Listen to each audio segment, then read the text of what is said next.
Moestuinen in Kruiningen blijken veel ernstiger vervuild dan iedereen al dacht. 10 jaar geleden dachten de Kruiningers hier met een schone lei en dus schone grond opnieuw te kunnen beginnen. Maar inmiddels is duidelijk dat een flink gedeelte van hen groente verbouwt op met chemicaliën vergiftigde grond. En verder in deze Zeeland nu. Bewoners bang voor nieuwe regenoverlast. En nu ook als de R niet in de maand zit.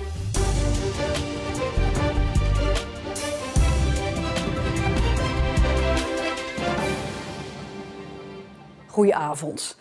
Dat er in de grond van het moestuincomplex in Kruiningen PFAS zat, dat was al bekend.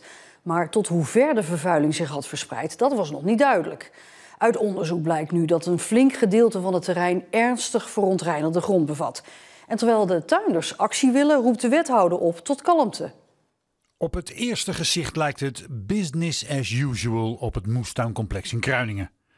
De tuintjes liggen er strak bij en hier en daar wordt er druk gewerkt. En hier heb ik dan tomaten staan, aan die kant ook. En daar heb ik spitskooltjes staan, daarachterin. Maar schijn bedriegt. Al eerder bleek dat een gedeelte van deze tuinen vervuild waren met de PFAS-chemicaliën. Uit nader onderzoek blijkt dat dat grondgebied veel groter is dan eerder gedacht. En dat valt ons tegen, want die vlek is veel groter dan dat we in eerste instantie verwacht hadden. Dit gedeelte is vervuild, dus daar doen we eigenlijk niks meer mee. Net als de buren. En gelukkig hebben we ons kastje nog. Dan maken we geen gebruik van de ondergrond, zeg maar. Zoals op deze tekening te zien is, heeft de vervuiling zich op verschillende dieptes over meer dan een derde van het complex verspreid. In de grond in de paarse vlekken op de tekening wordt de grens van ernstige verontreiniging tot wel 6 keer overschreden. Ja, niet zo best natuurlijk, hè. En dat toch zeker nu als je de laatste tijd alles in de kranten leest en overal, dat het toch kankerverwekkend kan zijn. Toen de vereniging in 2014 hier naartoe verhuisde, was de grond die er lag te vies om op te tuinieren. Er werd gesaneerd, maar de grond blijkt nu alsnog ernstig verontreinigd te zijn. Inderdaad, er is hier pakkenbeet 1,5 meter grond afgegraven. Over 3/4 van de tuin. En wat je nu ziet, de vlekken uit het onderzoek, die komen bijna overeen met die contouren van de toenmalige sanering, zeg maar. PFAS waren toen nog geen prioriteit en werden dus niet gemeten. Code Ritter boert nu al jaren op grond die vol zit met PFAS. En ondanks zijn zorgen hierover blijft hij wel gewoon zijn groente eten. Ik doe dat nu al vanaf 2014 op dat lapje en ik merk eigenlijk in mijn lichaam niks. Dus ja, ik blijf er mondjesmaat, we weten ook wel eens groenten uit de winkel en zo, maar hier pak ik toch ook mijn groenten vandaan. De moestuinders willen dat de grond weggehaald wordt en dat er schone grond voor in de plaats komt. De boel moet gewoon gesaneerd worden. En het liefst zo snel mogelijk. De verantwoordelijk wethouder is nog niet zo ver. Wij zijn bezig met onderzoeken, groenteonderzoek. Dat vindt op dit moment plaats en dat gaat nog plaatsvinden met de zomergroentes. En die zullen we echt goed in kaart moeten hebben alvorens we verder kunnen. Maar laten we het zekere voor het onzekere nemen. En zeker op de plaatsen waar die waardes overschreden wordt, moet gewoon gesaneerd worden. Heb nou even geduld, zodat wij kunnen komen met een gedegen groenteonderzoek en een gedegen saneringsplan als dat aan de orde is. 10 jaar geleden dachten de Kruiningers hier met een schone lei en dus schone grond opnieuw te kunnen beginnen. Maar inmiddels is duidelijk dat een flink gedeelte van hen groente verbouwt op met chemicaliën vergiftigde grond. Zij moeten nu lijdzaam afwachten tot de gemeente Reimerswaal een oplossing verzint. Een ravage in de Willem de Zwijgerlaan in Terneuzen vanmiddag. Daar sloeg een auto over de kop die uiteindelijk via de gevel van een woning in een voortuin belandde. En daarbij is een inzittende van de auto gewond geraakt. De politie roept getuigen die de auto voor het ongeluk hebben zien rijden op om zich te melden. Want voordat je op deze manier in iemand zijn voortuintje belandt, is er waarschijnlijk toch wel wat te hard gereden. Veren wil meer controle over het aantal toeristische overnachtingen in de gemeente. Want nu zou de gemeente te weinig grip hebben op deze toeristische overnachtingen. Zo mag iedereen in Veren nu nog gewoon een vakantiewoning in zijn achtertuin zetten voor de verhuur. Maar daar komt een einde aan als het aan burgemeester en wethouders ligt. En ook komt er wat hem betreft een rem op chalets, op onder meer mini-campings, om het landschap niet te veel aan te tasten. De plannen liggen 6 weken ter inzage. De rechtbank heeft een 21-jarige man uit Axel veroordeeld tot 288 dagen celstraf voor een steekpartij. Hij probeerde een sierdolk te stelen in curiosa-winkel Troepje in Terneuzen en stak daarbij de 81-jarige medewerker van de winkel. Na een schermutseling viel de medewerker op de grond en hield daar een snee en een blauw oog aan over. En de 288 dagen opgelegde cel is gelijk aan het voorarrest. Dus de man uit Axel hoeft niet meer de cel in. Hij moet nog wel €2300 schadevergoeding betalen aan de medewerker van Troepje. Deense hangcultuurmosselen geven de Zeeuwse mosselhandel een flinke boost. Dat hebben de afgelopen jaren bewezen.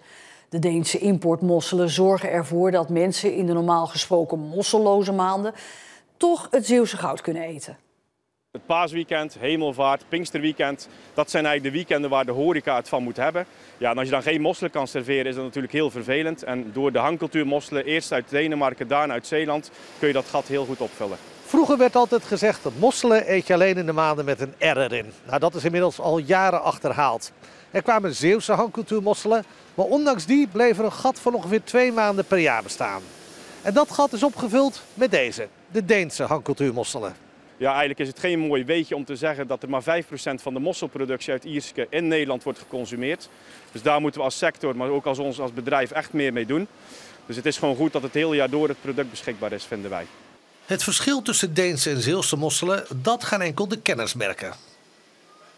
Hangcultuurmossel is eigenlijk verwend, want die hangt net onder de wateroppervlakte. Dus krijgt veel zonlicht, veel voeding en daardoor is die ook sneller consumptierijp. Maar de schelp daarentegen is dan ietsje brozer, ietsje doorzichtiger. Dus een kenner kan het wel zien.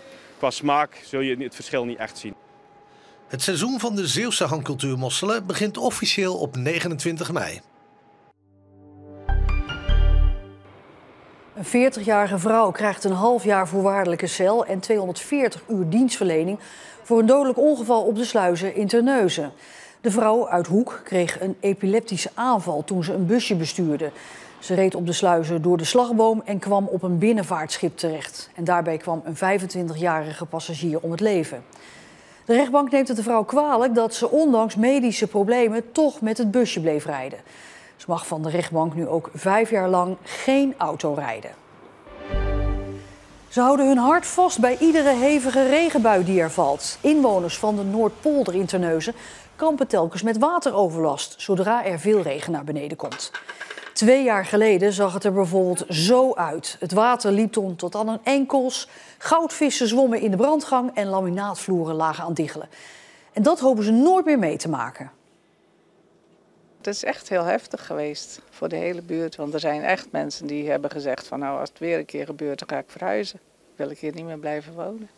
En daarom zijn ze nu goed voorbereid. Ik heb er in het vuurtje een pomp staan, die staat regelrecht altijd klaar. Want mijn vijver, het water zakt niet in die vijver. Dus als het daarin regent, stroomt het over. Dan zijn we bang dat de vissen er weer uit gaan. Gisteren was het weer raak, maar gelukkig viel de schade deze keer mee. Maar ja, je hebt alles uit de kelder. Dus dat staat over de hele kamer en gang weer verspreid. En de dweilen liggen klaar, hè? Ja. Volgens de gemeente Terneuzen wordt de wijk Noordpolder binnenkort helemaal onder handen genomen. De junioren driedaagse in Axel is al meer dan 40 jaar een begrip. De wielerkoers voor 17- en 18-jarigen blijft onverminderd populair. En er melden zich steeds meer renners aan die mee willen doen. Dat is natuurlijk positief, maar de organisatie loopt ook steeds vaker tegen nieuwe en strengere regelgeving aan. Een van die nieuwe regels is een safety manager. Die persoon is verantwoordelijk voor het toezicht op de veiligheid bij een koers van de UCI, de Internationale Wielerbond. En een diploma daarvoor komt niet zomaar aanwaaien. Er moet een examen voor worden afgelegd. Ja, dat was ook weer even nieuw. Ja, ze verzinnen tegenwoordig van alles. Dus de veiligheid gaat steeds verder. En op zich een goede zaak, maar veiligheid is ook belangrijk. Met name de afgelopen wedstrijden gezien ook bij de profs veel valpartijen. Dus op zich is het goed dat ze daar meer op aansturen. Artjan Bakker kijkt of alles veilig is en of er op het parcours niets is vergeten. En daar blijft het niet bij. Ook de andere vrijwilligers krijgen een steeds belangrijkere rol tijdens de wedstrijden. Iedereen die had ook gewoon aan een kruispunt staan met een vlag en een fluitje, die moet ook al een certificaat behalen. Allemaal via internet, zullen we maar zeggen. Alle chauffeurs in de auto's die moeten de licentie halen en dan verslagen. Dus het gaat wel ver om dan ook weer vrijwilligers daarvoor te vinden. Al dat werk is niet voor niets, want de junioren driedaagse blijft ontzettend populair. Dit jaar zijn er bijna 60 ploegen aangemeld, terwijl er maar 35 mee kunnen doen. Daar is de organisatie trots op, maar er is ook veel onzekerheid bij de voorbereiding. En dat heeft te maken met de politiebegeleiding die aanwezig moet zijn tijdens de koers. Nou, op het moment dat er dan een dubbel weekend is, dan moeten er keuzes gemaakt worden. En als je dan een keuze moet maken tussen een juniorenwedstrijd en een profwedstrijd, dan is voor de politie de keuze heel snel gemaakt. En dit weekend is zo'n dubbel weekend, want in Veenendaal wordt ook een bekende koers gereden. Voor dit jaar heeft de organisatie in Axel het rond kunnen krijgen. We hebben ook de koers van Veenendaal. Die wordt begeleid door de landelijke eenheid. En onze wedstrijd die wordt begeleid door de regio-team Zeeland-West-Brabant. Heeft u geluk voor dit weekend, maar hoe moet dat dan volgend jaar? Dat blijft elk jaar een verrassing. Dus dat is afwachten. Wij kunnen als organisatie nog zo ons best doen om te organiseren. We zijn en blijven afhankelijk van de begeleiding van de politie. Namen als Dylan Groenewegen en Tom Bonen waren jonge talenten toen ze in Axel reden en groeiden uit tot wereldtoppers. Maar zullen mooie springplanken als de junioren driedaagse er ook nog zijn voor toekomstige talenten? Die zijn hier ooit begonnen en als die wedstrijden komen te vervallen, ja. Hoe moet het dan met het wielrennen in de toekomst, met het jeugdwielrennen in de toekomst? Blijft voor ons een vraag. Vandaag begint de junioren driedaagse van Axel. Morgen en zondag worden de andere 3 etappes gereden. Paul, aan de Zeeuwse kust bleef het vandaag droog. Iets meer landinwaarts waren er de nodige wolkenvelden en ook af en toe regenbuien. En morgen is het in de hele provincie wisselvallig, maar we zien toch ook regelmatig de zon. Het blijft een beetje hetzelfde dit Pinksterweekend en de temperatuur kruipt tegen de 20 graden aan. En tot zover deze Zeeland Nu. Morgen dan ben ik dan ook weer met het weekoverzicht. Heel graag tot dan en alvast een heel mooi Pinksterweekend.